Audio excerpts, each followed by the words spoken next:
Welcome to Singapore Computer Society's Women in Tech's International Women's Day 2025 podcast. This is a podcast celebrating and empowering women working in Singapore's technology industry in commemoration of the theme of International Women's Day 2025, which is Accelerate Action. I'm your host, Amanda, one of the EXCO members of Singapore Computer Society's WiT chapter myself. This is episode 4 of the podcast, with each episode generally featuring a female leader with unique insights on what it means to succeed as a professional woman in the local technology space. And the aim of this podcast is inspiring fellow women in tech and encouraging allies to play a part in making the technology industry here in Singapore inclusive and vibrant. So in episode 4, our guest is Bee Kheng, who is the President of Cisco ASEAN. Today, we'll be shining a spotlight on the topic of breaking stereotypes and gender norms. Now, without further ado, let's hear from our illustrious guest herself, Bee Kheng, who I'd like to invite to do a quick introduction. Thank you, Amanda. As you mentioned, I'm the President of ASEAN in Cisco. Cisco is a worldwide technology leader that is revolutionizing the way organizations connect and protect in the AI era. I have, a degree in accountancy, and my first job was at the Big Four. But although a degree in accountancy, I quickly realized that the job is not for me. So I managed to get into the IT industry because I have always have been a very people-driven person. I like meeting new people and interacting with people across different organizations and industry. And I am happiest when I am empowering my people. All that meant is that I needed to be in the industry where every day looks different and at a company that is people focused. So technology it is. I must say that it has been a very rewarding career for me. I was the first female managing director of Cisco Singapore when I first joined Cisco. And today I'm the first female president of the ASEAN region. Thank you for sharing. That is really a very inspiring career journey. It's very interesting to hear that you actually pivoted from an accounting background into a tech background. I think that is something that a lot of viewers would find very inspiring, as maybe they are also aspiring to do something similar. Yeah, my mindset is that anything is possible if you put your mind and your head into it. That's how I always think. I think that's a fantastic mindset to have, and it's probably a mindset that is also good for breaking stereotypes and gender norms, which is the topic of today. Yes, right. So yeah, with that, we will launch into answering the topic questions for today. So the first topic question I have for you is, what kind of stereotypes do you think possibly exist that may hinder women in the tech industry today? I think the tech industry has already made a lot of headway in promoting gender inclusivity, and more can be done to close the gender gap and also counter gender stereotype. When I joined the tech industry, I was a stark minority, and but my mindset is this, that I don't really pay much attention to stereotype. But the industry really has come a long way in cultivating inclusivity. There have been a lot of deliberate efforts by companies to build inclusive policy and programs into the talent management strategy, which has shifted at scale. So particularly in Cisco, there's a significant number of executive leadership team, and the country managers I work with now are women. There is also a huge change from where I first joined, when there's a lot of senior management that were men.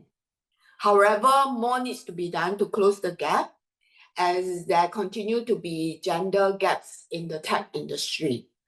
Notably, while AI continue to transform the world, women make up less than 1/4 of the AI professionals globally, according to WEF.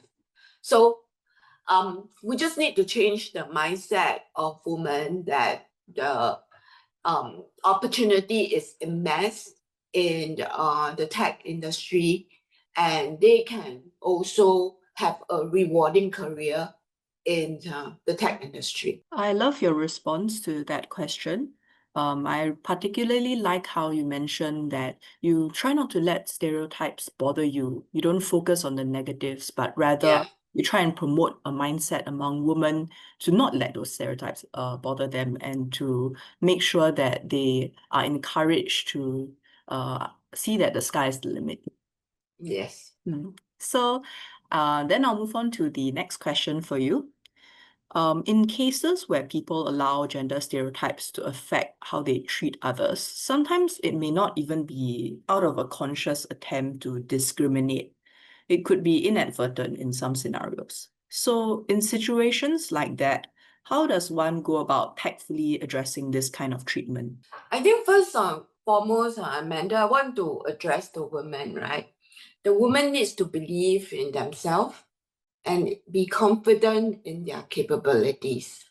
So in tackling the challenges around gender equality, my advice to all the female tech professionals would be to believe in themselves and be confident in what they can do.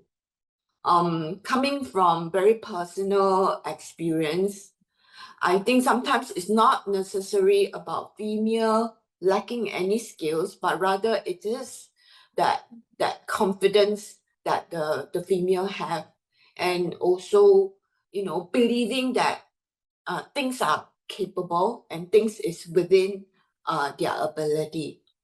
So I've been to quite a lot of female panels, and a lot of times I hear women limiting themselves and stopping themselves before an opportunity just because they think that they are not ready for the job.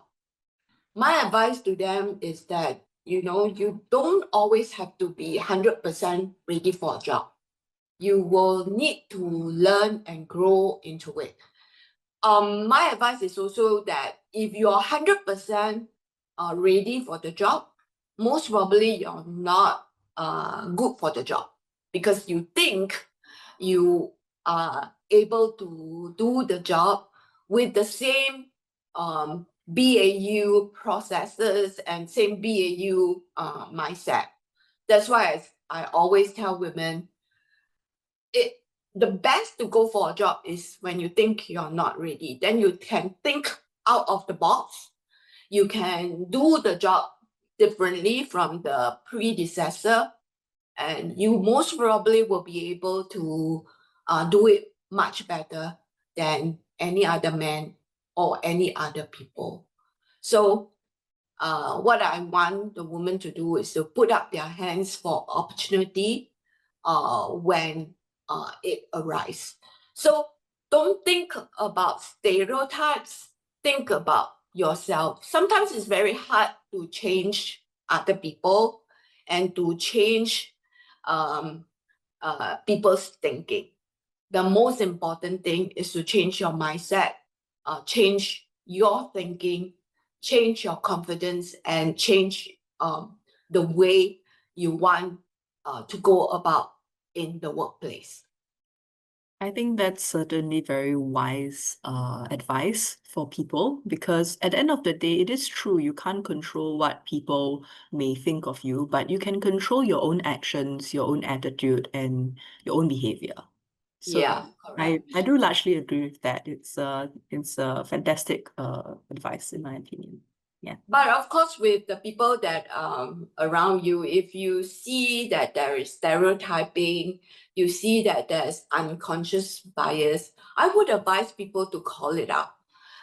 For me, I like to have very frank and direct conversation, not to be passive aggressive, because having direct and frank conversation and call it out, I think it will lift the workplace, it will live the workplace experience as well. Right. And you may not, in that case, you may not only just be helping yourself, but you might be helping other female colleagues or, other females who will also be in your position down the line. Yeah. Yes, true. And helping the workplace environment and the culture. Right. It may Yeah. not just benefit women, but in the end, it also benefits men to not have cultural stereotyping is prevalent. Yeah. So I'll come to the last question that I have for you, which is that so people may hold different types of sexist beliefs, like you mentioned, right? And largely it's out of your control. But some of them, for example, they might have hostile sexism, which is where they believe that females are inferior in some ways. You have pointed out that that has been on the decline. There's also benevolent sexism, which is a form of sexism that is more patronizing in nature, which assumes that women need to be protected because they are quote unquote weaker than men. In the tech industry, do you see a trend of either hostile sexism or benevolent sexism being more prevalent? And do you have any thoughts on how to navigate these kind of situations that might involve either types of sexism? I think most probably I'm in a very different mindset. As I mentioned before, I don't really think of it as stereotyping. I don't really think of it as, whether it's sexism or anything like that. I am actually a big proponent of psychology and philosophy, and I do want to understand a person quite well in terms of how they think about it psychologically. I think once you understand a person and think about the background and think about where he or she is coming from, you will be able to understand why he or she behave that way. So one of my advice is always, if you come across any biasness in the organization, try to also understand from the other person's point of view. But if a woman or any other person, come across this unconscious biasness, I think there are a few things that they can do. One is to really call it out directly, having a frank conversation. And, there are many programs in the company that will be able to help the people who are facing this unconscious biasness. The other thing I want to also advise the women is this. There are also relationships that you can build in the organization that can help you in terms of, can help you overcome some of these obstacles. One is to build the allyship, who can, go through the situation with you and maybe coming from a third party point of view to see whether you yourself are the unconscious bias person. That's one. Secondly is that mentorship that you can, develop as well.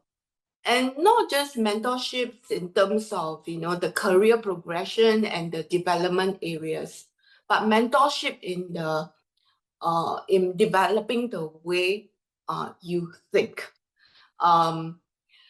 What I like to see is this, that, the women in the organization supporting other women and also supporting each other in instilling the confidence in each other. And it is really very important that we do that, because building a culture of inclusion, building a culture of respect, trust, and transparency is really good for the organization and for the business. Wow, thank you for sharing. So, what I heard is that maybe people shouldn't be so quick to label someone in a certain way. Like, instead, perhaps we can use the lens of empathy to see whether that person is behaving the way that they are because of the situation or because of a certain background context. Yes. So we shouldn't be so quick to point fingers at other people. Right. Yes. You put it very well. Yeah. And you also mentioned that it's important to overcome these kinds of perceived sexism by not just addressing it directly, but you can also use methods like building allyship and using mentorship as a way of allowing you to get a sense of how to navigate these kind of situations. Yeah. Yes, right. Yeah. All right. I think with these three questions so far, you have really shown that you are a very wise leader in Cisco, and you have really Thank given you. I'm learning every day, Amanda. what a lovely attitude. Yeah. And that truly there's a lot of things that we can learn every day. Yeah. Yeah. All right, listeners, that was Bee Kheng. Today we talked about breaking stereotypes and gender norms, and I think we have really come away with some fantastic insights. And we hope you have been inspired by our guest. We hope to see you for our next episode as well. Thank you for listening.